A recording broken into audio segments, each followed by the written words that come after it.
It's a good warm welcome for you. Good to be here. Thank you for being here.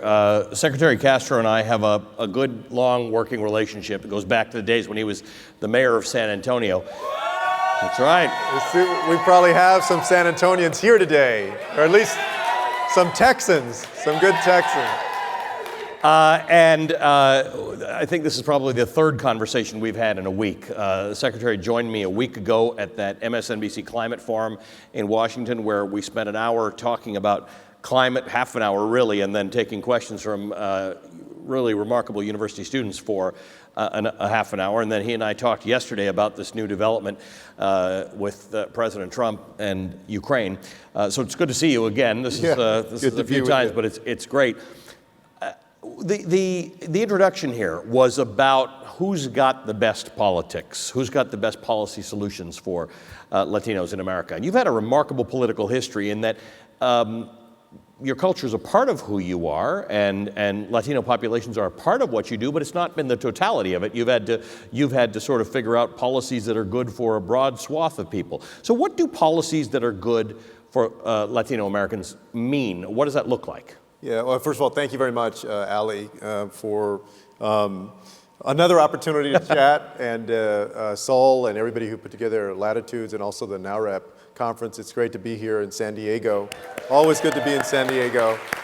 Yeah, I first got into public service, into politics, because when I went away from my hometown of San Antonio to Stanford, I saw in the Bay Area a place that had higher income levels, higher education levels, more entrepreneurialism.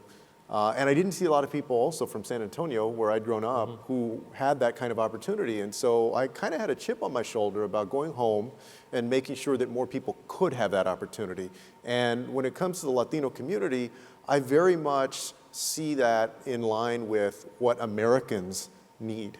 The needs of Latino families are good health care, good education, good job opportunities, and also sound immigration policy, right? And so in this campaign and throughout my time in public service, I've recognized that when you're in office, you have to be somebody that represents everybody, right? But my background, I think, also allows me to understand the challenges of the Latino community, I hope, in a very direct and meaningful way. And I hope that people have seen that as I've gone, these last 8 months campaigning across the country. Did you expect immigration to be as central to your campaign and this discussion that it's been? Because you have definitely staked out a position in which one could, if one were to look at all the Democratic candidates and say there are certain similarities, you're actually standing out in a place where your immigration proposals are different from those that you're running against. Yeah, no, I very early on, I said, if I'm going to run in this race, that I want to be bold and fearless on these issues, including immigration, because I have been incensed at how cruelly this administration has treated families trying to seek a better life. And this president, I believe he thinks that he won in 2016 on the issue of immigration and ginning up support among a base. And I think the best way to take that on is not to cower from it or backpedal on it, but to provide a strong, compelling vision of your own on immigration. And that's what I've tried to do. And fortunately, that several of the other candidates have adopted my approach on it, which has been great to see. Well, our lived experience about immigration, Latino immigration or otherwise in this country, is very different than the policies that this president is talking about. Why the disconnect? What has happened? Why do people miss the fact that this is a country whose success and GDP growth is born on diversity, much of which is based on immigration? Some of it is naturally occurring diversity from our existing populations. How does that happen? How does this world that we live in exist, and yet fear of people coming across the border invading our country become a reality around which people vote? I think that disconnect has been around with different groups of people for a very long time. Whether we're talking about the Chinese Exclusion Act or Operation Wetback that was aimed at Mexicans and Mexican Americans, or the way that other immigrant groups have been treated along the generations, I think that tension has always existed. And when we look at what's happening today, you know, I give a shout out to Saul and the Latino Donor Collaborative for the report that they just put out. The real disconnect now is that Latinos in this 21st century are powering a lot of the economic growth in this country, right? GDP growth, growth in the housing sector, in every single way that you can measure it. And so I think now more than ever, there is that disconnect between the reality of how important this group is, Yep. immigrants and people who have been here for a while, who are Latino, and the sentiment of a lot of people. I also think that that's more true in places where people don't have the opportunity to understand one another, and where the growth of the Latino community is newer. In places like Texas, here in California, Arizona, Colorado, Florida, New York, Illinois, of course there's still some tensions, but you get the sense that a lot of those battles have been fought in the past, and people have more of an appreciation for the diversity oftentimes.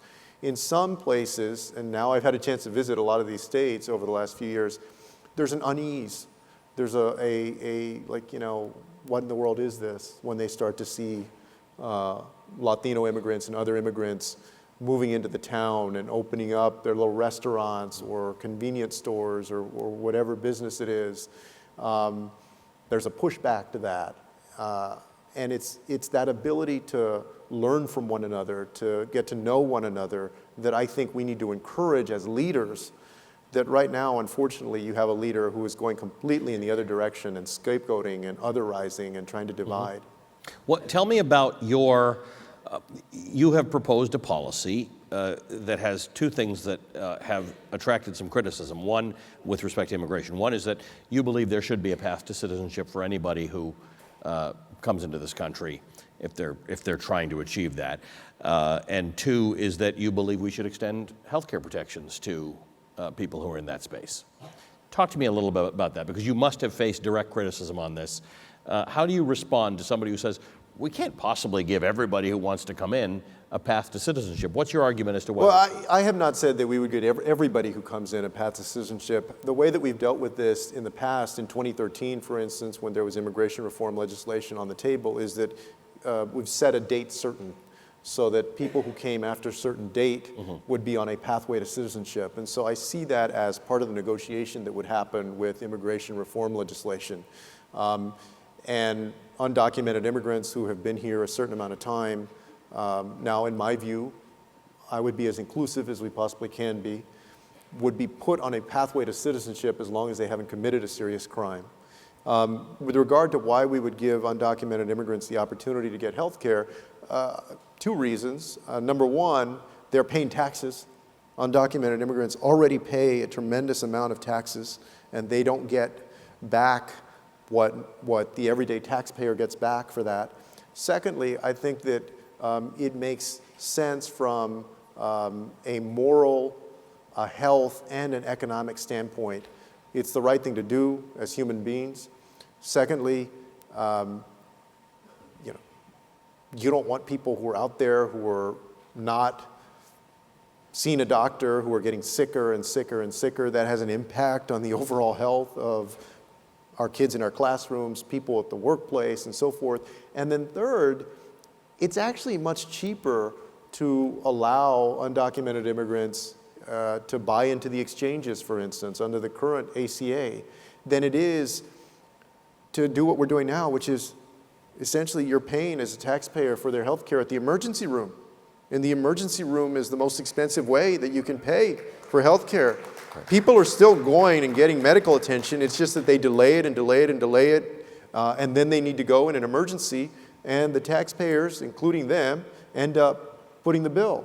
I think that's not a very smart way to do it, and I believe that we can actually come out ahead in all of those ways, morally, health-wise, and economically, if we have a sensible, reasonable way for them to get health care. Let's talk about economics. This report that we've all seen, the Latino GDP report, it's remarkable because what it paints a picture of is a community that if you were to extract it from its environs would be the 8th largest country in the world, larger than many industrialized countries unto themselves, with growing purchasing power, with growing economic power, a demographic that consumes and gets educated. What has to happen for everybody to look at Latinos in America that way, as this remarkable opportunity? What are we missing? What do you think needs to happen for that report to be clear to everybody in ways that they can understand and say, well, this is amazing, as it is, by the way, with most of our immigrant stories, as it is with our communities that have been here for a very, very long time that don't match a particular picture? You know, I will say that there aren't that many voices out there that are articulating that in a full-throated way. And I give credit to Saul and to Latitude and to the folks who are here at this conference. I saw the Wall Street Journal op-ed that Saul wrote, and I know that the Latino Donor Collaborative over the years has made these points. We need more people making them, and we need, you know, the media to cover the stories, and some have, fortunately, so that more people will think about the economic benefit of the Latino community, including immigrants, documented and undocumented, so that they understand that there's a win-win there for the entire country. When I was in college, you know, I went to Stanford, and I had a professor named Luis Fraga that some folks in the audience probably know, may have had Luis. He's at Notre Dame now, but he used to talk about this informed public interest. And the idea was that when you articulated policy, that you should compose the policy and talk about it in a way that shows other people who may not immediately see what their interest is in it, might have a different viewpoint on why they can benefit too.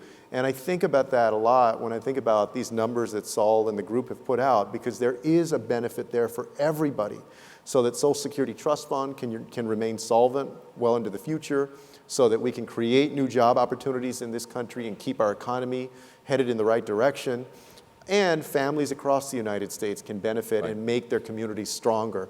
That's the value of the Latino community and of Latino immigrants and other immigrants as well. Yeah. So talk to me about Latino community members who are not immigrants, like you and your family, not recent immigrants. 26% of Latinos voted for President Trump, which is actually lower than the number that typically supported a Republican candidate. So not everybody's a big liberal about these things. How do you bridge that gap? How do you continue to make people understand that immigration of Latinos or Spanish-speaking people is related to people who have been here for a long time, which is related to the rest of us who might be immigrants, or, you know, it's all part of a puzzle that comes together to make this beautiful, prosperous country. You know, I've talked about my own story, and starting at the 2012 DNC, when I gave the keynote speech about my grandmother coming here in 1922, and I will say that, and now that I've seen more of it because I've gone out to more places, and there is this perception, I think, about the Latino community that everybody got here 5 minutes ago. Mm-hmm. And that's not meant to be a knock on people who are recently— Who did get here 5 minutes ago. Yeah, I mean, it's meant to say that there's a very one-dimensional view of the community, and folks here probably understand that. I mean, you've probably gotten that. You know, I think about in this campaign also that in the mainstream media, a lot of times my candidacy has been gauged as to whether I would connect with the Latino community solely on whether I speak Spanish fluently. You know, not understanding that there are a tremendous number of Latinos in the country, who don't, you know, who speak some Spanish, like Joaquin and I do, or some of them speak no Spanish, but that it's three-dimensional, and that is missing from the conversation. I think part of the solution to that is to diversify newsrooms, just like we need more diversity in Hollywood, more diversity in corporate America. I think more diversity in newsrooms and folks able to tell those stories of the immigrant experience. Yeah, so those are some of the things. That's an interesting point. Cesar Conde and I were talking about that this morning, that there is a growing consumption of media, but a lot of young children of immigrants or Latinos who have been here for a long time, their Spanish is not as fluent or native as it might have been, but there's still a strong cultural tie. And his argument is that in some cases it can be stronger amongst younger generations because of the associations they make, or as you get older and you learn about your history. There was my mother was a Chicana activist in the late 60s and early 70s, and there was a poem called I Am Joaquin by Corky Gonzalez, who was a movement figure. It was this long poem, but toward the beginning of the poem, it talks about this conundrum of having to choose between material success in the country and keeping your culture, holding onto your language and your culture. And I think one of the beauties of living in 2019 for this younger generation, the millennials, Generation Z kids, is that, they don't have to make that choice. My daughter Karina is in a bilingual program, and so is my son Cristian, and they're learning Spanish. And there was a time when in my mother's generation, my grandmother's generation, they would get punished in school, slapped with a ruler on the wrist or otherwise punished if they spoke Spanish. And because of that, a lot of generations, they didn't pass that down. But this youngest generation, I do believe, sees the value of learning a second language, whether that's Spanish or another language. And I would say that that's true for people of different backgrounds. That's a beautiful thing. I think that's a sign of progress. Have your kids surpassed you? Not yet. They will. They will soon, though, I'm sure. Yeah. When you are talking to Latino voters, the interesting thing about it's such a weird thing to even refer to Latino voters because it's a microcosm of the country, right? Yeah, and very diverse. Across the spectrum, have been across the spectrum, should be across the spectrum. But if somebody comes to you and says, "Look, I feel an obvious affinity to you because we share a cultural background or some traits." Why should someone vote for you? Should anybody be voting for you because of your background, because you're Latino, or not? No, not solely because I'm Latino. I don't think you should vote for somebody just on, their background or any one characteristic. I hope what people will see is that I have strong executive experience. I'm one of the few candidates that has that, having served as Secretary of Housing and Urban Development and as mayor of the 7th largest city. I hope they'll look at or listen to the vision that I've articulated for the future of the country. And also, I hope they'll see that I can actually beat Donald Trump on November 3rd, 2020.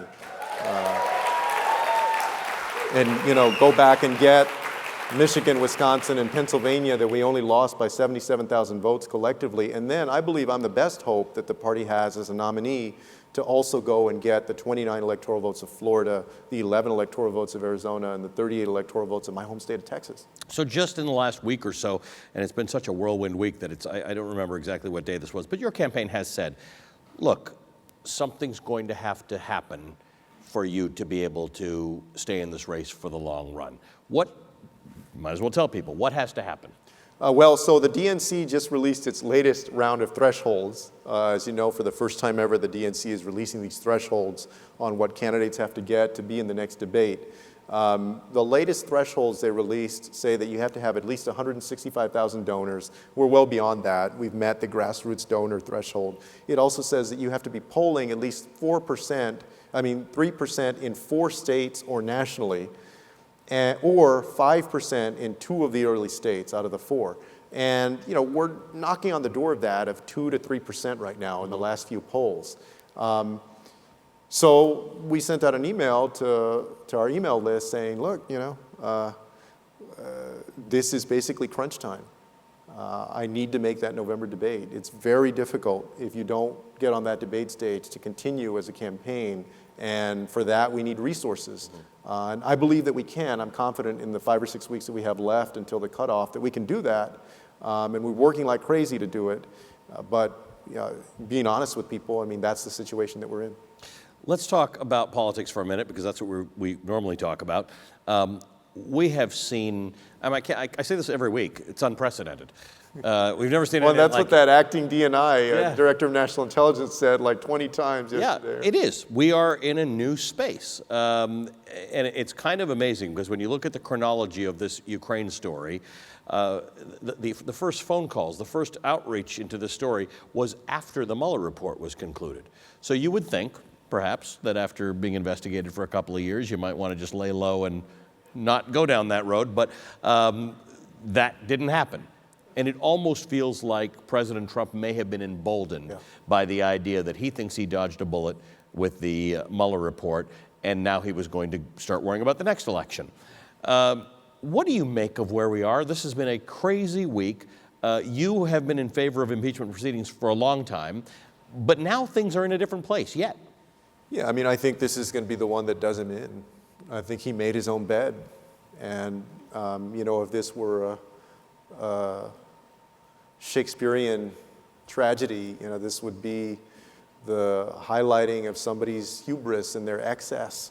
And you look at the summary of that phone call, because it's not an actual word-for-word transcript, but the summary of it, and what you see is basically a man who can't help himself, who's constantly putting his own self-interest above the national interest, and stepping as the role of the president, where that is the most sober seat that you can hold.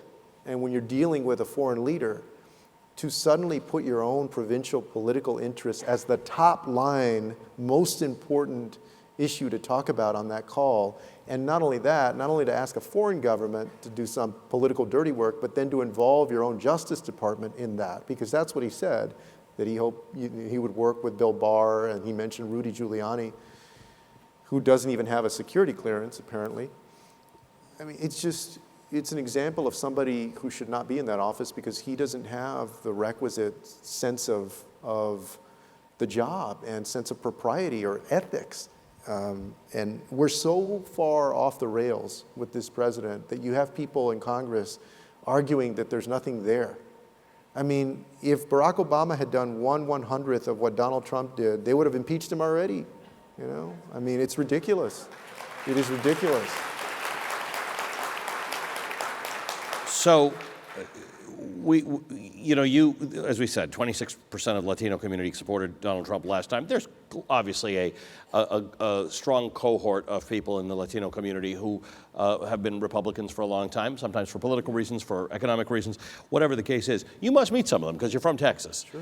What argument do you make to those people? Because some polling last week that said 69% of people don't like Donald Trump. They dislike him, but only a smaller proportion of that don't like his policies. So in other words, some people are clearly prepared to hold their nose and say, I like the tax cuts, or I like something else that he said, or I like closing down the border. I don't know how many Latinos go for that particular policy. But what do you tell people who say, it's not that bad, he's not that bad? What do you say?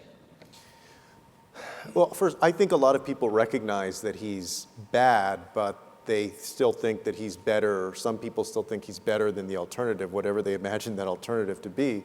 What I tell we people, hear that a lot. Yeah, I mean, I'm sure y'all get it as well. And I mean, what I tell people who are Republican or conservative is, look, he's not conservative.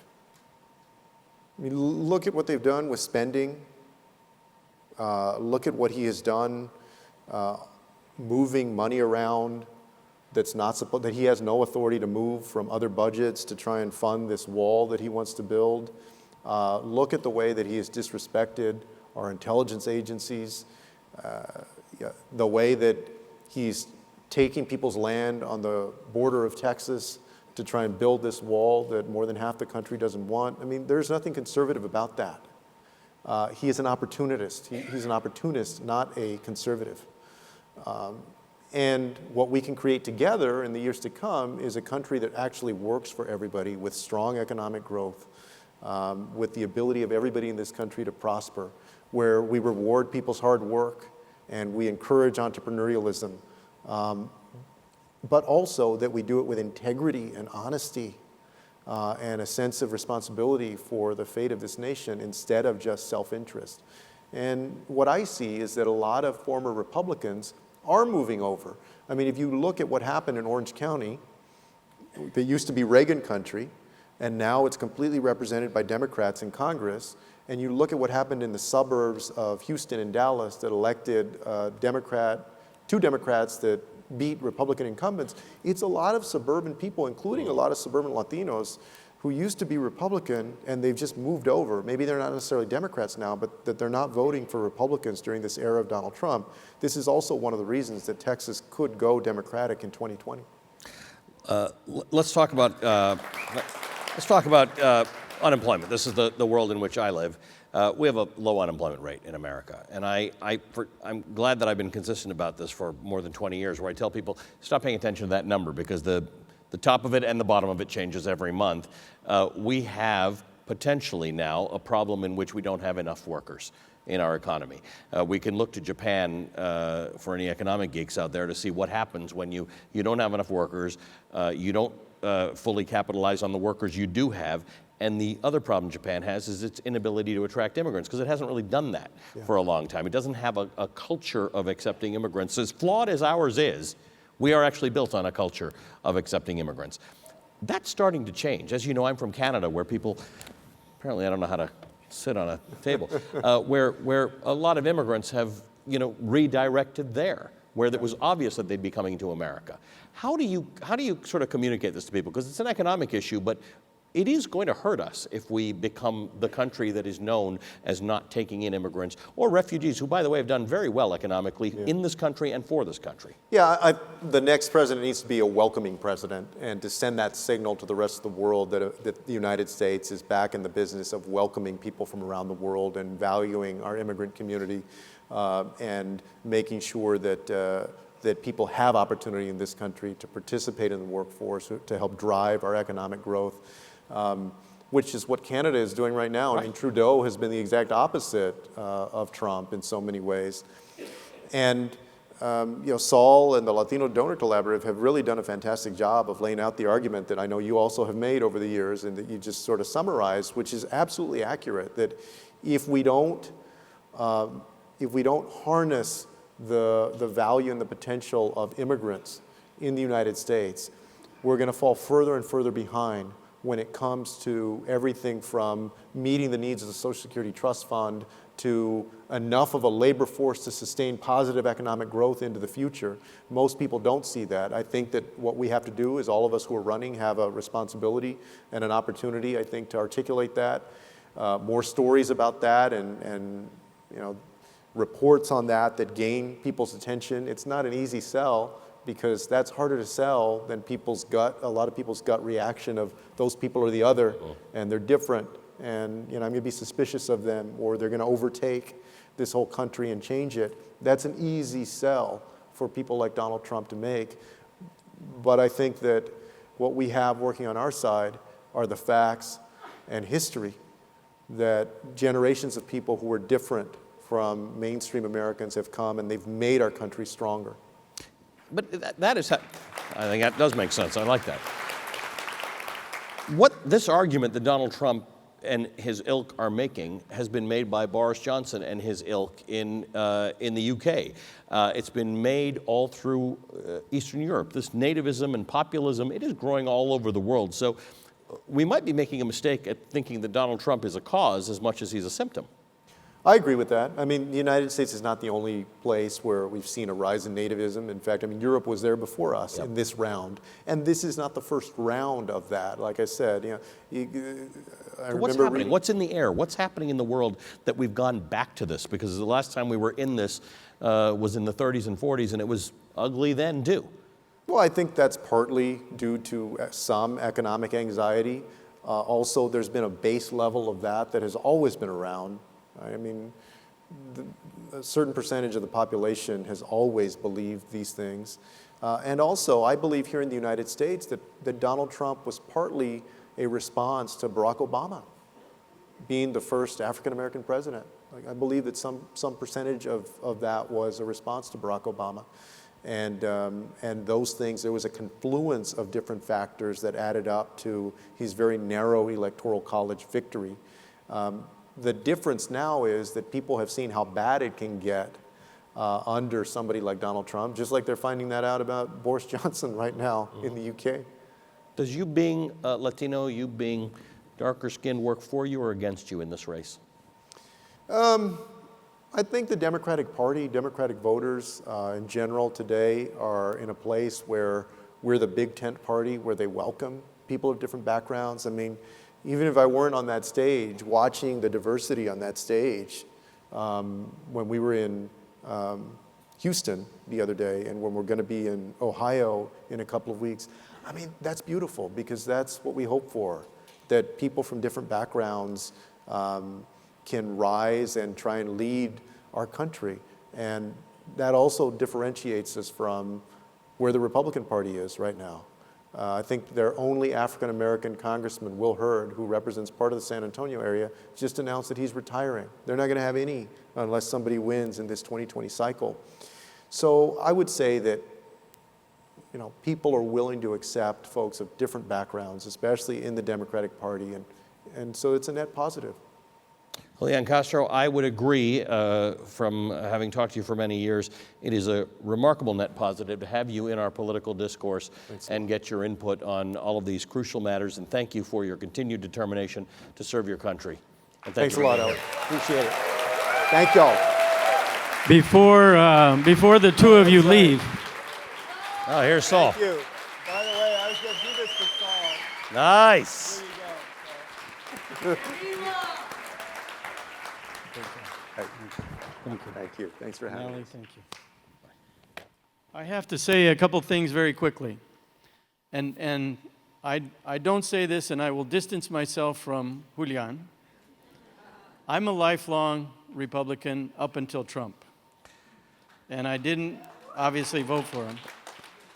And but I have to say that this last part of the conversation that these two gentlemen just had is so core, and obviously it ties to everything we talked about yesterday. We're going to talk about it again tomorrow, so I'm not going to talk about it now. But this idea of having a presidential candidate here was really important to us as we were planning Latitude. And this is going to be an uncomfortable statement for some people. And that is that when Gary and I were sitting down doing our planning, we said we're going to invite whoever are the presidential candidates to come here, and whoever the Republican candidates might be to come here. And so we issued invitations. And I have to say, of all the Democrat candidates, there's only one that decided to come to be visible in the state for the Democratic primary. Remember that you have to win a primary before you run the general. In the state that has 31% of, as I understand it, the primary votes, and the state that actually has the majority of the people now being Latino as voters, and essentially being willing to talk to 4,000 or 5,000 Latino business professionals and business owners who tend to be influencers, who tend to be a lot of things, entrepreneurs, etc. And there's one person that chose to come and be here to talk to you because you were important to talk to. And I want all of you to give Julián a special consideration. We're nonpartisan, so I have to make that disclosure. But to give this gentleman who took the time, he's very busy traveling all over, like the others, but he made a priority to come and talk to all of you. So let's say thank you to Julián. Thank you. Thank you. Thank you.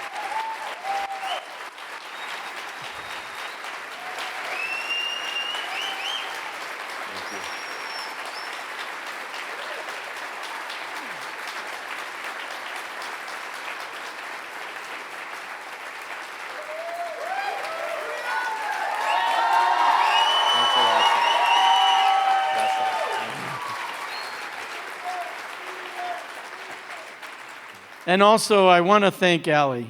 And most of you may not know Ali well, but I travel a lot, so I don't have a lot of time to watch, things on TV. But there's one person that I always try to watch, if I can find that increment of time, is Ali Velshi. And I say this because he's a person, he's an immigrant from Canada, but he's a person that understands third grade math and above. There are some people that don't understand third grade math. But he really delves into issues. He's got this affinity, and what all of you have heard me talk about is kind of a wide-angle lens on our country and on the world. And I love the conversation between the two of you, so I say thank you to you, Ali. I say thank you to MSNBC. My pleasure. For dedicating the time to be here as well.